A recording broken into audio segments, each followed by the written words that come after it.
हम्म कल्पना कीजिए कि किसी इंसान का घर छिन जाए, हाँ। उसकी सारी की सारी जमा पूंजी डूब जाए, जीवन भर की मेहनत मिट्टी में मिल जाए। बिल्कुल, कोई भी टूट जाएगा। हाँ, मतलब बजाय रोने के या विलाप करने के उसे एक गहरी शांति का अनुभव हो। अच्छा। सुनने में तो ये बात बिल्कुल असंभव लगती है ना? हाँ, मतलब कोई भी सामान्य व्यक्ति यही सोचेगा फिर सब कुछ लूट जाने के बाद इंसान पूरी तरह बिखर जाता है। सही बात है।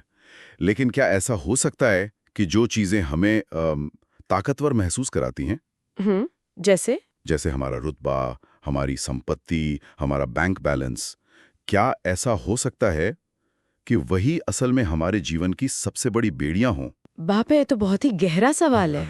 और जब तक वो बेड़ियां टूट न जाएं, इंसान को सच्ची नींद नसीब नहीं होती। आज हम इसी विषय पर एक बहुत ही शानदार चर्चा करने वाले हैं। बिल्कुल, मैं बहुत उत्सुक हूँ। हम्म तो आज का हमारा विषय कोई साधारण रिसर्च नहीं है, बल्कि हिंदी साहित्य के महान लेखक मुंशी प्रेमचंद द्वारा रचित एक अत्यंत प्रभावशाली कहानी है। मुक्ति मार्ग, है ना? एग्जैक्टली कहानी का शीर्षक है मुक्ति मार्ग। आज हमारा उद्देश्य है कि हम इस कहानी की हर एक परत को खोलें। हाँ, और इसके एक एक विवरण को बिना कुछ छोड़े सुनने वालों के सामने रखें। बिल्कुल। हम्म, तो आप इस कहानी का थोड़ा संदर्भ देना चाहेंगी? हाँ, देखिए, ये केवल एक गांव के दो किसानों की कहानी नहीं है। मतलब ये इंसान के अहंकार, प्रतिशोध और अंततः शांति यानी मुक्ति पाने की एक बहुत ही गहरी मनोवैज्ञानिक यात्रा है। हम्म तो चलिए, आज की इस बातचीत में हम इस कहानी के घटनाक्रम को उसी के प्रवाह में पिरोते हैं, ताकि हमारे श्रोताओं को कहानी का पूरा आनंद मिल सके। तो शुरुआत कहाँ से होती है? कहानी की शुरुआत होती है झिंगुर नाम के एक किसान से। झिंगुर के पास 3 बीघे गन्ने का यानी ऊख का खेत है। सिर्फ 3 बीघे? हाँ, लेकिन उसे अपने इस खेत पर ठीक वैसा ही घमंड है जैसे किसी सिपाही को अपनी लाल पगड़ी पर होता है, अच्छा। या फिर जैसे किसी वैद्य को अपने सामने बैठे मरीजों को देखकर लगता है ना कि मैं ही भगवान हूँ। हाँ, मतलब उसे लगता था कि वो अपराजय है। बिल्कुल, उसे लगता है कि कोई उसका कुछ नहीं बिगाड़ सकता। तो एक शाम की बात है, झिंगुर अपने खेत की मेड़ पर बैठा अपने बेटे को गोद में लिए मटर छील रहा है। बड़ा ही शांत दृश्य लग रहा है। हाँ, लेकिन तभी बुद्धू नाम का एक गडेरिया वहां आता है। बुद्धू? उसके पास तो शायद भेड़ों का झुंड होता है। हाँ, 12 कोड़ी भेड़ों के झुंड के साथ, मतलब 240 भेड़ें।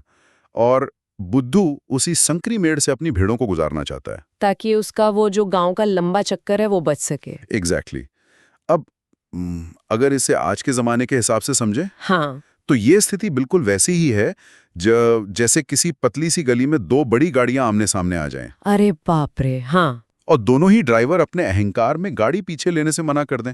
बिल्कुल सही एनालॉजी दिया आपने। देखिए, बुद्धू बात तो बहुत नम्रता से करता है, हम्म लेकिन उसके पास भी धन और अपनी इतनी सारी भेड़ों का घमंड है। हम्म वो सोचता है कि अगर वो पीछे हट गया तो उसकी बेइज्जती हो जाएगी। हाँ, मतलब अहंकार तो दोनों तरफ है। बिल्कुल। और जब इतनी सारी भेड़ें गन्ने के खेत में घुल जाती हैं, तो झिंगुर क्या करता है? झिंगूर तो अपना आपा ही खो बैठता है। वो निर्दयता की सारी हदें पार कर देता है। बाप रे। मतलब कहानी में प्रेमचंद जी ने लिखा है कि धोबी भी अपने गधे को इतनी बेरहमी से नहीं पीटता होगा। हे भगवान। हाँ, झिंगूर डंडा उठाता है और भेड़ों की टांगें और कमर तोड़ने लगता है। और बुद्धू, वो क्या करता है ये सब देखकर? बुद्धू कुछ नहीं करता। वो चुपचाप अपनी सेना का विध्वंस देखता रहता है। मतलब वो पलटवार नहीं करता? बिल्कुल नहीं, वो शांत रहता है और अंत में झिंगुर से केवल इतना कहता है, झिंगुर, तुमने ये अच्छा काम नहीं किया, पछताओगे। बाप रे, किसी भी गाली गलौज से ज्यादा डरावना ये शांत वाक्य है ना? और गांव वाले भी इस बात को समझते हैं। वो झिंगुर को समझाते हैं कि तुमने बुद्धू से बैर लेकर बहुत बड़ी गलती की है। हाँ, क्योंकि इस तरह का घायल अहंकार कभी शांत नहीं बैठता। बिल्कुल, झिंगुर को भी अपनी गलती का एहसास होता है, लेकिन तब तक बहुत देर हो चुकी होती है। हम्म, अब क्या होता है? अगहन का महीना है। चारों तरफ गहरा कोहरा छाया हुआ है और अचानक झिंगुर के खेत में आग लग जाती है। अरे, ये तो होना ही था। मतलब प्रतिशोध की आग अब सच की आग बन गई। हाँ, और ये जो आग और मानव के संग्राम का दृश्य है, आप इसे कैसे देखती हैं? ये दृश्य बहुत ही सजीव है। देखिए, आग बुझाने के लिए पूरा का पूरा गांव दौड़ पड़ता है। लोग अरहर के पौधे उखाड़कर आग को पीटते हैं। और इस पूरे दृश्य में सबसे बड़ी विडंबना क्या है पता है? क्या? बुद्धू, जिसने खुद ये आग लगाई है, वो खुद अपनी जान हथेली पर रखकर आग बुझाने का नाटक करता है। अरे वाह, मतलब चोरी पुलिस बन गया। बिल्कुल, वो सबसे बड़ा योद्धा साबित होता है उस रात। लोग तो उसकी तारीफ कर रहे होंगे।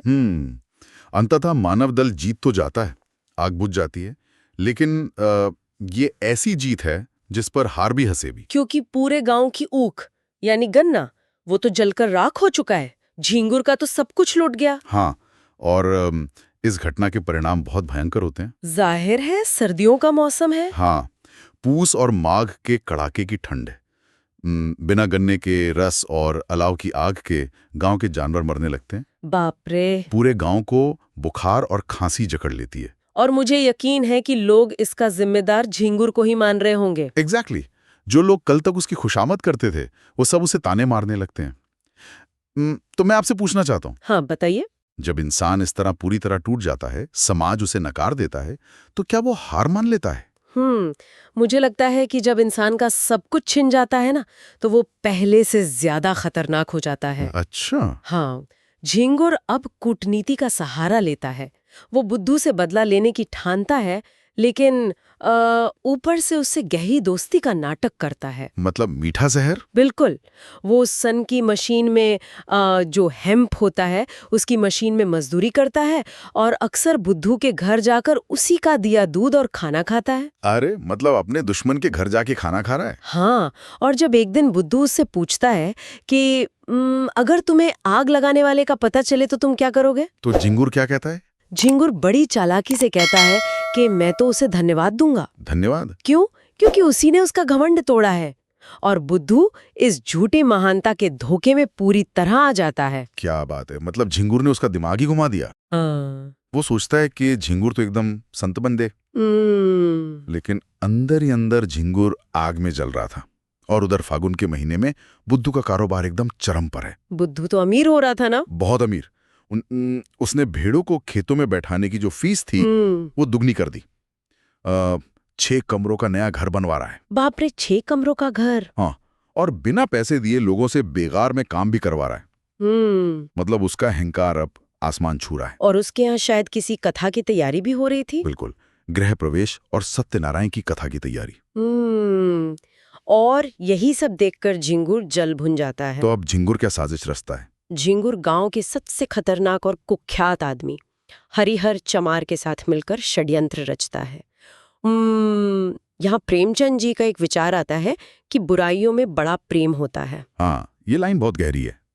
देखिए, जैसे 2 विद्वान या 2 अच्छे लोग अक्सर एक दूसरे से जलते हैं, है ना? हाँ, हमेशा प्रतिस्पर्धा रहती है, लेकिन 2 चोर या 2 बुरे लोग हमेशा एक दूसरे की मदद करते हैं। बिल्कुल सही। तो झिंगुर और हरिहर मिलकर करते क्या है? झिंगुर अपनी इकलौती कमजोर सी बच्चिया को चारे के बहाने बुद्धू की भेड़ों के साथ बांध आता है रात के अंधेरे में। हाँ, और उसी रात हरिहर उस बच्चिया को जहर दे देता है। हे भगवान! मतलब एक बेजुबान जानवर की जान ले ली सिर्फ बदला लेने के लिए। हाँ, और अगली सुबह जैसे ही सत्यनारायण कथा खत्म होती है, वो बच्चिया मृत पाई जाती है। अब तो बुद्धू फंस गया बुरी तरह। बहुत बुरी तरह। हरिहर झूठी गवाही दे देता है कि उसने खुद बुद्धू को बच्चिया बांधते देखा था। और गांव के जो लालची ब्राह्मण होंगे उन्होंने तो इसका पूरा फायदा उठाया होगा। बिल्कुल। एक लालची ब्राह्मण बुद्धू पर गोहत्या मतलब गौ की हत्या का महापाप मर देता है। बाप रे, गो हत्या का पाप! इसकी सजा तो बहुत भयानक रही होगी। बहुत कठोर सजा। 2 महीने की भिक्षावृत्ति यानी भीख मांगना, और 7 तीर्थ स्थानों की यात्रा, 500 ब्राह्मणों का भोजन और 5 गायों का दान।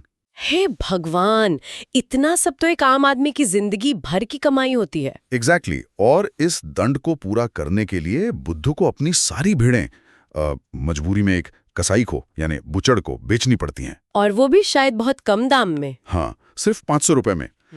तो इस तरह बुद्धू का भी पूरी तरह से सर्वनाश हो जाता है। मतलब अहंकार ने पहले झिंगुर को जलाया और अब प्रतिशोध ने बुद्धू को खत्म कर दिया। बिल्कुल। तो अब हम कहानी के अंतिम भाग पर आते हैं, जो सावन का महीना है। हाँ, मुक्ति मार्ग का असली अर्थ यहीं समझ आता है। झिंगुर और बुद्धू दोनों अब अपना सब कुछ खो चुके हैं। अब दोनों गांव छोड़कर शहर आ गए हैं। और वहां क्या कर रहे हैं? एक धर्मशाला के निर्माण में मजदूरी कर रहे हैं। झिंगुर बेलदारी करता है और बुद्धू गारा ढोता है। मतलब दोनों का स्तर अब बिल्कुल एक समान हो गया है। हाँ, नियति का खेल देखिए। जो कल तक एक दूसरे के खून के प्यासे थे, आज वो एक ही जगह पसीना बहा रहे हैं। बिल्कुल। और शाम को क्या होता है? दोनों साथ में खाना बनाते हैं।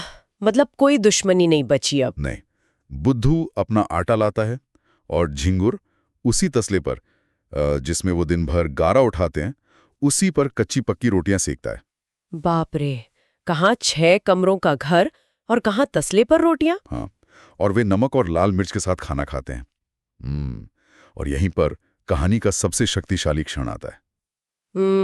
खाना खाने के बाद पत्थर की सिलों पर लेटे लेटे बुद्धू बहुत ही शांति से कबूल करता है, झिंगुर, तुम्हारी ऊख में आग मैंने लगाई थी। क्या बात है, मतलब कोई डर नहीं, कोई छिपाव नहीं। बिल्कुल।